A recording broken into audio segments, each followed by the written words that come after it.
शरीर की लगभग सारी बीमारियां पेट से चालू होती है और पेट से ही खत्म हो जाती है। जो भी आप खाते हैं वो आहार नाल से होते हुए पेट में पहुंच जाती है और पेट में पहुंचकर छोटी आंत में पहुंच जाती है।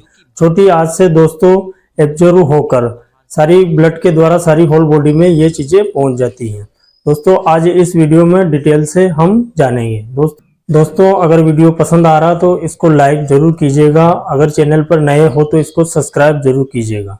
दोस्तों जब भी हम कुछ भी चीजें खाते हैं तो ये चीजें आहार नाल से होते हुए पेट में पहुंच जाती है। पेट में छोटे छोटे टुकड़ों में विभाजित होकर छोटी आंत में जाकर जम जाती है। छोटी आंत की बात अगर हम करें दोस्तों तो छोटी आंत में उंगली के समान छोटे छोटे उभरी हुई संरचना पाई जाती है। दोस्तों इन्हीं संरचना के द्वारा छोटी आंत में जमी हुई सारी चीजों से न्यूट्रिएंट्स ब्लड के द्वारा होल बॉडी में पहुंचाया जाता है।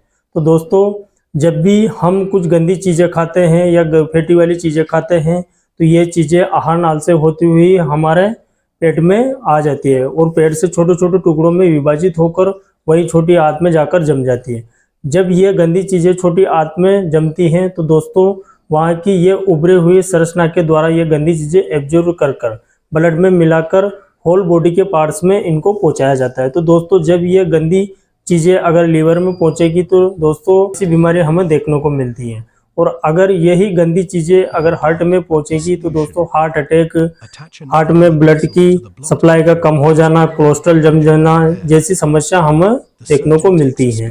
और अगर यही गंदी चीजें हमारे किडनी में पहुंच जाती हैं तो किडनी स्टोन जैसी समस्या हमें देखने को मिलती है। आइए दोस्तों अब जानते हैं इसके तरीके के बारे में। दोस्तों आपको 5 ऐसे तरीके बताऊंगा जिससे कि आपका पेट साफ भी रहेगा और आपकी बीमारियों से आप निजात भी पा सकते हैं। दोस्तों इसमें पहला पॉइंट आता है दोस्तों आप मॉर्निंग को सुबह पहले उठकर 1 गिलास गुनगुना पानी को ले लीजिए, उसमें आधा नींबू काट कर डाल लीजिए।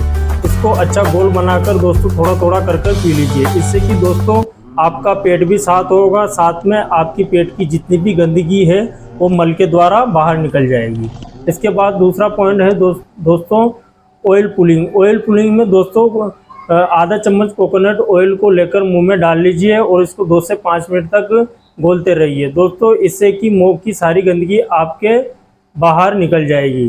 दोस्तों जब भी ये कोकोनट ऑयल आपकी जीभ पर फैलेगा तो दोस्तों जीभ ऐसा पार्ट्स है जो लगभग हार्ट, लीवर, किडनी और लंग्स जैसे पार्ट से जुड़ी हुई होती है। तो इन पार्टों में जमी हुई गंदगी को यह कोकोनट ऑयल बाहर खींचने की कोशिश करेगा। तीसरा पॉइंट आता है दोस्तों, तीसरे पॉइंट में आपको अपनी डाइट का टाइमिंग चेंज करना पड़ेगा। दोस्तों अगर आप खाने को लेट नाइट खाते हो तो दोस्तों लेट नाइट खाना छोड़ना पड़ेगा। आपको खाना इवनिंग को जल्दी खाना पड़ेगा। दोस्तों लेट नाइट खाने से दोस्तों हमारी बॉडी पूरी तरह से डिटॉक्सी नहीं होती है, इससे कि दोस्तों हमारा पाचन सही ढंग से नहीं हो पाता है। इसके बाद दोस्तों चौथा पॉइंट, सारी तली गली चीज़ों को छोड़ना पड़ेगा, साथ ही जो फैट को जमाती है फैटी वाली चीज़ें जो आपको त्यागनी पड़ेगी। इसके बाद दोस्तों 5वां पॉइंट आता है। 5वें पॉइंट में दोस्तों आपको डेली रूटीन में कम से कम आधा से 1 घंटा फिजिकल एक्टिविटी करना पड़ेगा। फिजिकल एक्टिविटी में दोस्तों आप जब भी फिजिकल एक्टिविटी करेंगे तो आपके शरीर से पसीना निकलेगा और पसीने के साथ आपकी बॉडी की जितनी भी गंदगी है वो बाहर निकल जाएगी। दोस्तों साइंस के हिसाब से अगर देखा जाए तो दोस्तों हफ्ते में 1 बार आपको फास्ट रहना बहुत कंपलसरी है। फास्ट रहने से अपनी पूरी बॉडी डिटॉक्सिक हो जाएगी।